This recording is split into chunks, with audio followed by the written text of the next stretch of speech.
Assalamualaikum warahmatullahi wabarakatuh. Halo teman-teman semua, perkenalkan kami dari kelompok 3 demi memenuhi nilai praktek Pancasila dalam tema implementasi nilai-nilai Pancasila dalam kehidupan sehari dalam bidang hukum. Perkenalkan, nama saya Fiolindi. Saya Muhammad Zikri. Saya Maisa Bella Tawakalni. Saya Nabila Hikari Kalbi Gusya. Saya Livia Putri Amanda. Saya Sabila Yasmin Suryadi. Saya Mila Roza. Saya Revalan Putra. Selamat menyaksikan video.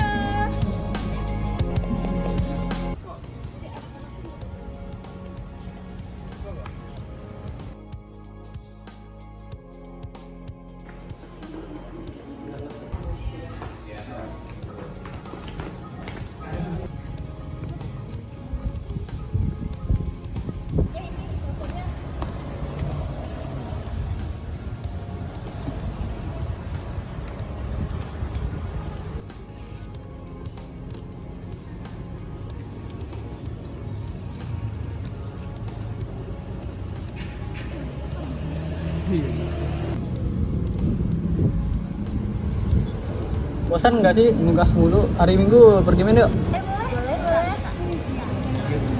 Tempatnya di mana? Yang dekat-dekat aja. Ada usulan nggak?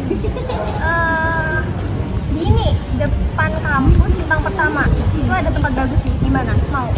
Boleh. Oke. Tadi harinya hari apa? Hari Minggu. Hari Minggu. Bisa nggak? Aku sih bisa sih. Aku bisa. Aku nggak bisa. Aku ibadah soalnya. Dan tadi kan ibadah nggak apa nah. Jangan. Kan wajib ibadah kalau di agama hari Minggu. Gimana kalau kita ganti harinya aja biar bisa? Nggak bisa. Aku cuma bisa hari ini. Hari lain nggak bisa. Lumayan nih. Jangan hari Minggu. Cuma hari Minggu yang libur. Iya itu minggu doang. Jadi sampai Sabtu aja dong guys. Ibadah soal agama, jangan dibantah Itu agama. lah sekali aja hari minggu doang. Surga neraka. Nggak bisa hari minggu.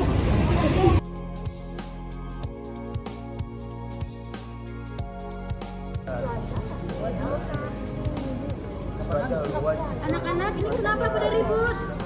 Anak ini kenapa pada ribut? Anak-anak ini kenapa pada ribut?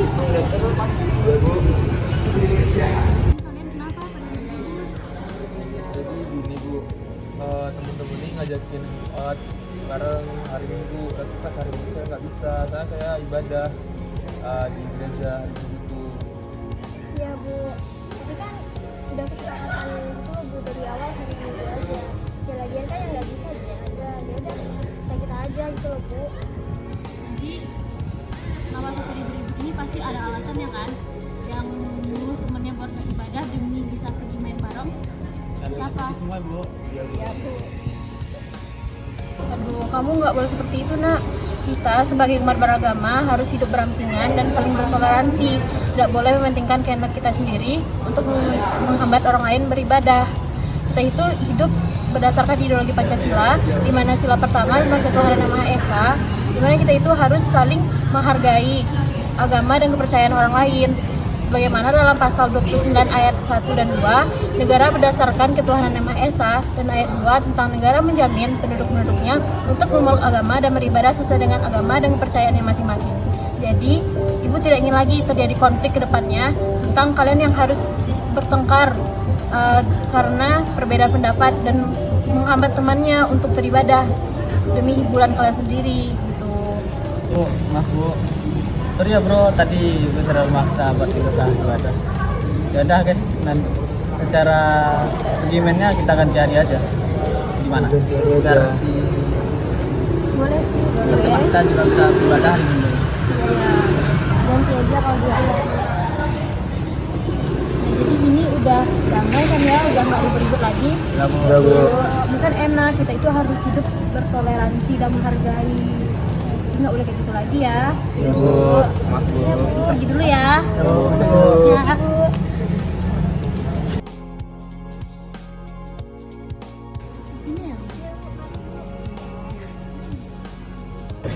Assalamualaikum, permisi Bu, dengan orang tuanya si Bella ya Bu ya?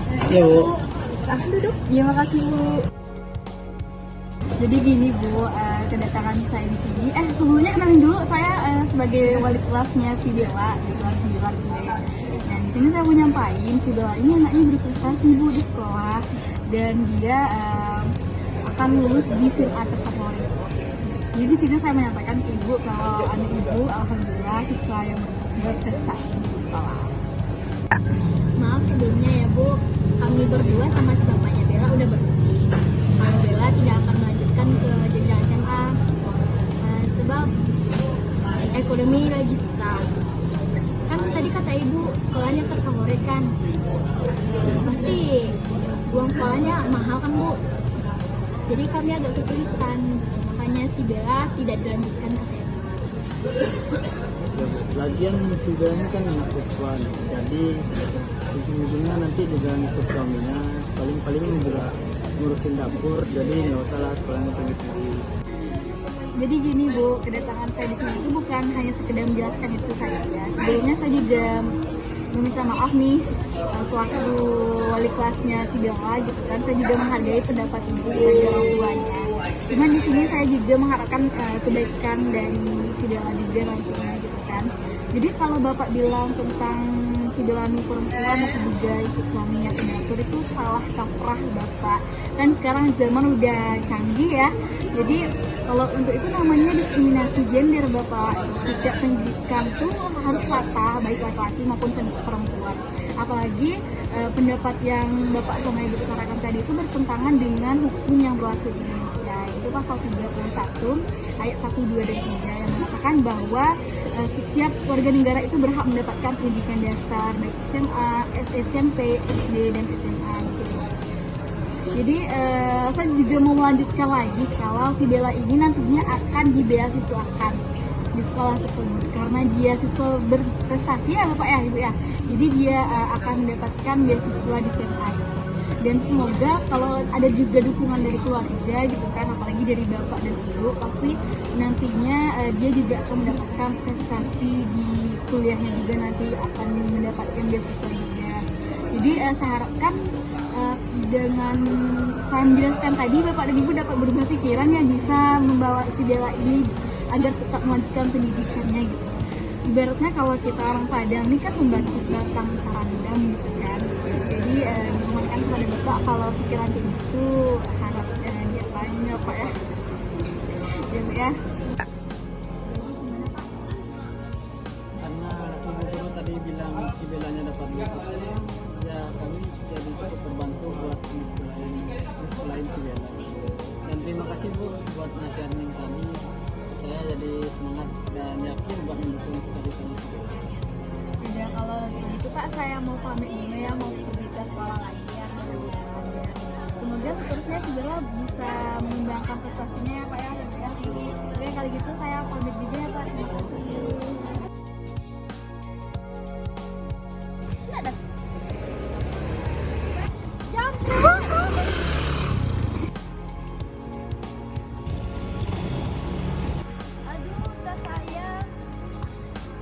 Pak, itu tas saya tadi dijamret. Yang mana?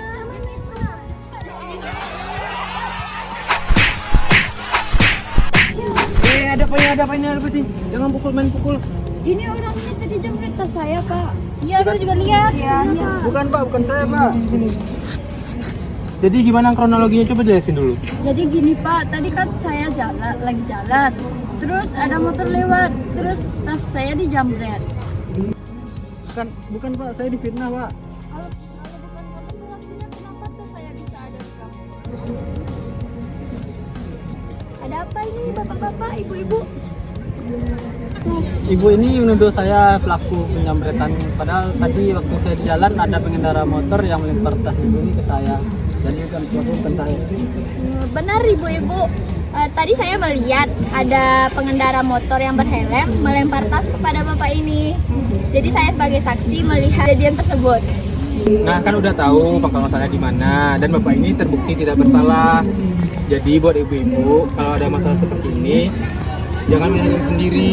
Alangkah baiknya dilaporin ke pihak yang berwajib. Kan bapak ini juga jadi korban loh di tentang penganiayaan. ada aturannya dalam undang-undang, ini pasal 351 KUHP atau 466 Undang-Undang 2023 tentang penganiayaan. Pak ini bisa ngelaporin ibu-ibu loh tentang pasal penganiayaan ini. Ibu-ibu nggak mau kan masuk penjara gara-gara menganiaya orang? Nggak mau. Untuk sekarang ibu-ibu minta maaf kepada bapak ini. Oh ya Pak. Ya Bu. Dan untuk ibu, mari ikut saya antar ke kantor polisi untuk membuat laporan tentang penjamretan yang terjadi itu. Mari Bu.